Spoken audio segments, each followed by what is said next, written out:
My name is Philip Dion. I am a research scientist with the Washington Department of Fish and Wildlife Habitat Program. Today we're out here on the beach because we're conducting forage fish surveys.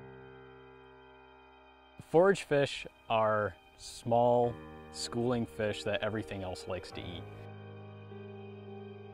They are what we call the conduit from your primary producers, so your plankton that get consumed by zooplankton. Those are in turn consumed by forage fish, and then everything else from your salmon to your killer whales to your seabirds and even humans consume forage fish. And so I always say, if you like any of those things, salmon, killer whales, seabirds, or humans, then you should really like forage fish. As the tide goes out, the eggs actually stick to the sand and gravel. So there's sort of this Goldilocks zone on the beach, and this beach appears to have it. It's got a lot of trees behind us, and a good mix of sand and gravel on the beach that actually helps to hold some of the moisture in place so that those eggs don't dry out and die. In Puget Sound, you have a lot of tall trees that will actually add shade to the beach, and also you get a lot of trees that will start sliding onto the beach and actually hang out over the beach, and those will actually shade the beach as well. The herring is one of the few species that we have actually been monitoring their abundance in Puget Sound. And recently some of the largest stocks in Puget Sound have declined substantially, and we haven't seen a recovery in that stock. And so people are starting to take notice of forage fish and pay attention to this issue, because there's definitely be a substantial loss to the ecosystem function of Puget Sound if the forage fish were to go away or diminish in any substantial manner.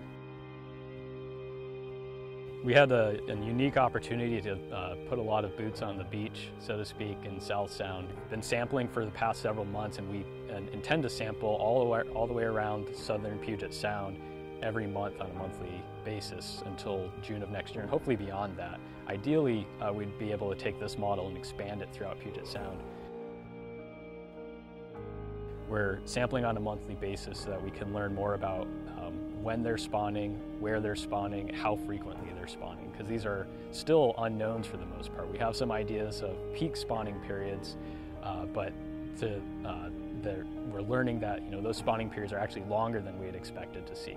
I think our plan to sample in South Sound for a year is going to really build the sort of base of information that we have, and also contribute a lot to the information that we've already collected. Since we do have the staff and we want to learn more about not only where fish spawn, but where they're not spawning and why they may not spawn there, or why they choose the beaches that they do. And this includes both public and private sites. We've had some good interactions with the public, and we've tried to do some outreach to inform the public of what we're doing. A lot of people didn't realize that there's these fish that are spawning on their beaches, and the eggs are the size of a grain of sand. So if you weren't out there to actually see the fish spawn, you would never know they were there. Some of the challenges facing forage fish have to do with habitat, water quality issues. Around Puget Sound, a lot of the beaches are essentially created from the uplands. It's the erosions that brings the sediment onto the beach. And so if for any reason those uplands are impacted in such a way that that sediment is no longer able to get to the beach and the character of that beach changes, then that could potentially have a detrimental impact on the forage fish spawning there.